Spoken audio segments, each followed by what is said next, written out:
Hey everybody, Scout Crafter here again. It's Wednesday. Hope you're having a great week so far. We got a ton of stuff to get to today. Let's get started right away. Okay, by now a lot of you people are pretty much tap and die experts from watching the last few videos. I should have a playlist, but let me show you this real quick. This is a reed manufacturing. Reed were known for making high quality vices, also any kind of plumbing and cutting fixtures, things like that. This is an absolutely beautiful. Now, let me tell you the story behind this. I was at a flea market and there was a blanket, and I always tell you to look for the blankets or tarps because a lot of times people throw that on there for good deals. This was on there. It had $20 on it, but it said, the guy said $5, anything on the top. So I said, is that included? He goes, yeah, $5. So I couldn't get this couldn't get the $5 out quick enough. What this is, it's a threading device to put threads on a pipe like this, okay? In fact, this is one of the handles. It only came with one handle. The handle screws into here like this, okay? So this here is, you can see here, this pipe here, this thread, 3/4 inch pipe thread, and you can see here 3/4 inch pipe thread is the same thread that this is set up for. You see how that works? Now, I said, wow, I'm just gonna make another handle. That's all it needs, right? I know there's some knurling on here and stuff, but I'll make another handle and I'll put it on this side, okay? Everything's well and easy. I said, that was a great design. You know, a lot of times when they put handles on, they put these weird threads and everything. I was like, finally, somebody was thinking ahead to just make it so I get a piece of, I just happen to have this around. This is galvanized. Not the best stuff to work with, but pipe went really expensive lately. So I said, okay, I'll use this. The problem is, oh God, it's always something, right? Let me show you the issue we have. Okay, now the funny thing is that with do-it-yourselfers, like most of us are, home mechanics and whatever, we wanted, let's say I wanted to make a handle for this, okay? I want to make a second handle. So you say, okay, I need the same thickness. Now, the funny thing is, pipe, tube, they're all measured differently. Some are measured outside diameter, some are measured inside diameter. Some include the wall thickness, some don't. It gets confusing, right? So I say, keep it simple, the KISS rule, right? So you take a pair of outside calipers like I have. You take the handle that you have, you put it over until it's just snug. Okay, that's perfect. So now I run around the house and I start touching all the pipes, all the spare, and you know, in my spares, I start touching a pipe until I find one. Perfect. So I got a match, right? So, and this one's got threads on it too. So I'm like, oh man, how easy is this? I'll just screw this in, until I realize that what they did with this pipe, the handle, and again, they can't keep it simple, but now here it's a, you know, a little over an inch here, right? This pipe, but when you get down to this area here, because this is 3/4 inch thread, which, why would you put 3/4 inch? You'd think it'd be a 1 inch thread anyway. So here we go. I'm going to measure this here. This is the body here, and it's about an inch and about 60 thousandths, right? 1 inch, 60 thousandths. But when I move up to here, you see that's reduced a little bit to fit in the body. When I measure this here, it's about 15 thousandths under an inch. So obviously, when I went to screw this, what I thought was going to be an easy fix, into here, it don't go. So what I have to do is I have to reduce this down, and that's where the adjustable dies come in handy, but I have to reduce this down to this diameter. Now, how do you do that? Okay, I know most of you don't have a lathe or something like that. How do you reduce it? Well, you could take it onto the belt sander and just keep spinning it like that. And usually when you put threads on, it'll do it. But, you know, you want to do something. Now, I have a wood lathe that I can't put this in my metal lathe because it's too long. But I do have a wood lathe. Let me show you what I came up with. Okay, now here is my wood lathe. And again, a lathe is just a drill press laid on its side. That's all it is, you know. So we're just going to have to spin the material. I put a chuck on here. Okay, adapted a chuck. So what I could do is I could put this here. This will turn the material. And here's a live center here, and I'll show you the setup. Okay, now here's the setup. You see we have the chuck here holding the pipe. We have this tightened up onto the live center. Now, we don't have a stationary carriage here that you can usually shave it off, but we can use a file or whatever to get that down we're not going that far down, but we're going to have to take this down to about here, reduce this diameter. So let me show you what it looks like when we turn it on. You see? Now you got a little bit of bend in the pipe. That's the pipe, not the lathe. But you see over here where it's tight, I'm just going to shave this down. Let's see how we can do that. Now the first thing we're going to do is we want to get down to this dimension here. So we're going to take here and move this down, close it until it just fits over here. You see? Just snug. And that's what we're going to turn this down to.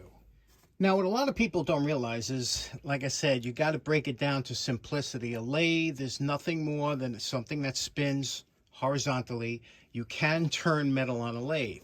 You take the same kind of bit you would use in a regular lathe, you put it on your steady rest, and you could touch it here, but you can't, obviously, you're not going to have the rigidity, but you can touch it here, and I'll show you what that looks like.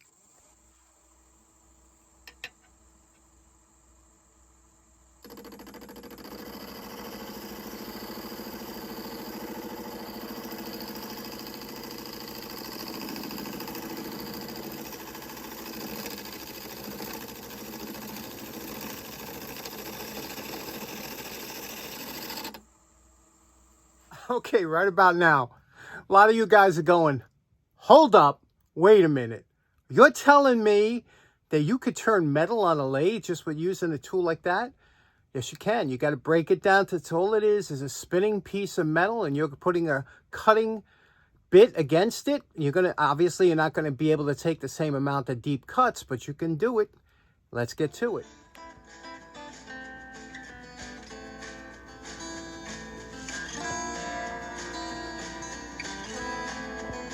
Now, another method that you could use is taking a nice coarse file like this.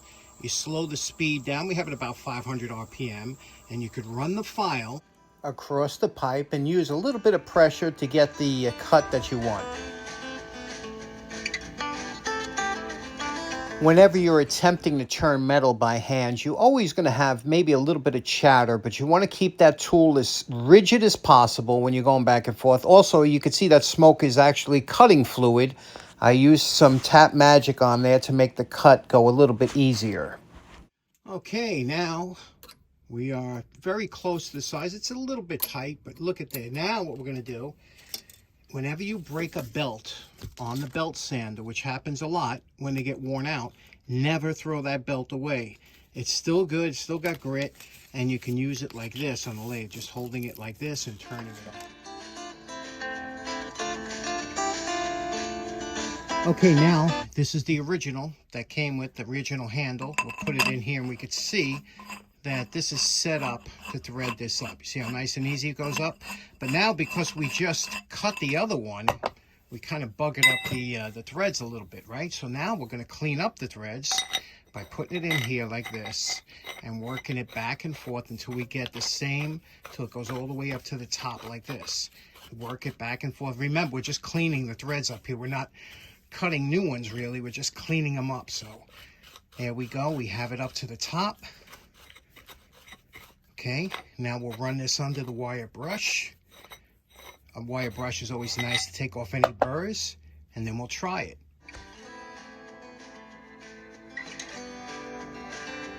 Okay, moment of truth here. Let's try it out. Oh, there we go. Look at that.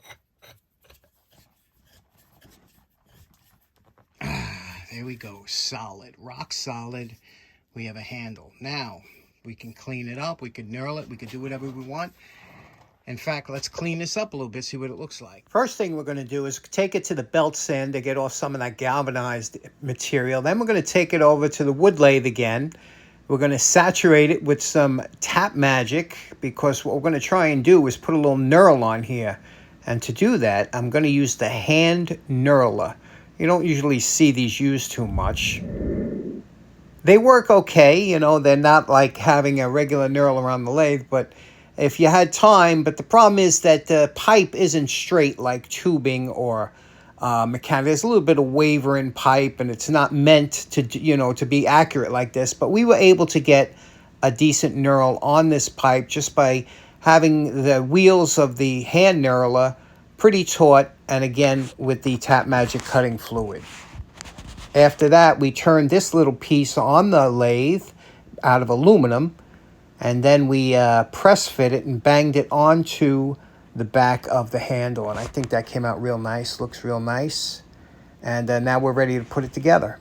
First thing we're going to do is clean up the entire device here, and took it all to the wire brush, cleaned everything, lubricated everything, and that's it. Okay, here we go. Absolutely beautiful in its simplicity and the way it's built. You can see here, these are the dies. You can see here, number 2 AP. And like I was telling you, you have matching serial numbers, 80. So what you do is you put the dies in like this here. Remember, there's lines on each side that'll match them up, but they just fall into place like this. The screws, these screws, go in the side here to move them in and out, and these two go in here to hold them on. Once the dies are tight, you have these. This is a beautiful design because you do it all by hand. You don't need any tools. This here screws in and out, but you could see here how much you need. You could screw it in very easily by hand. You don't really need tools with this, because once you tighten this down and then you snug this up, it really can't back off. Now for the guide in the back, these are different guides for different models. This one here is for 3/4 inch pipe. You place this in here, and this screw here just holds this. There's a little groove in here that this will hold in place. And that's it. There it is, the most beautifully simple design that you can imagine. And then for the handles, and this is the one I made here, and I gotta tell you, I'm pretty proud of this, considering this was just stuff laying around. I didn't go out and buy anything to do this, but you can see here we got a knurl. I couldn't get a deep knurl. It's a hand knurl, or if I had a lathe, I could have put a deep one on. But it's compatible. It looks close, I mean, you could feel it. This was galvanized. Took the galvanized off and gave it a little polish. And on the back here, made that little cap there, so now it looks pretty close, right? I mean, I have to tell you, I'm digging the 3-foot rule. Remember I was saying you can't tell it apart from 3 feet apart. He did a pretty good job. But let me tell you the good story about this. Just in my nature, because I love this so much, I said, let me see if I could find some extra dies for this or whatever. Don't you know, I go on eBay, and what do I see here but this beautiful set? Look at this here. This is a mostly original set. It's got the 2 handles, right? It's got all the dies plus extra dies. This is the way you would buy the extra dies. They would come in a box like this.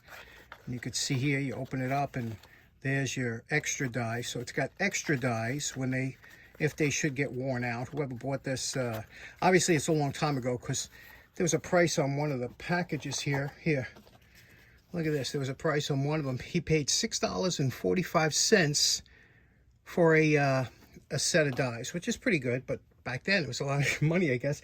It's got all of the collars here that fit on the back, all the different sizes you see, depending on what size pipe you're using. It's got everything here. So this is a big cleanup to do this. This would take a long time, but isn't this a beautiful set? And here's the best part.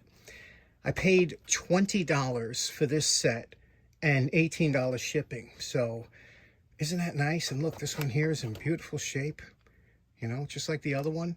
And look at, they even put a little dollop in the bottom of the box there to center it, to hold it from banging around. Just the way they used to make things, What do you think of that? Okay, so in closing, what do you think of today's project? I hope you enjoyed it as much as I did. A lot of work, a lot of different things going on. Anyway, I hope you have a great rest of your week. We'll see you again on Friday. Take care now. Bye-bye.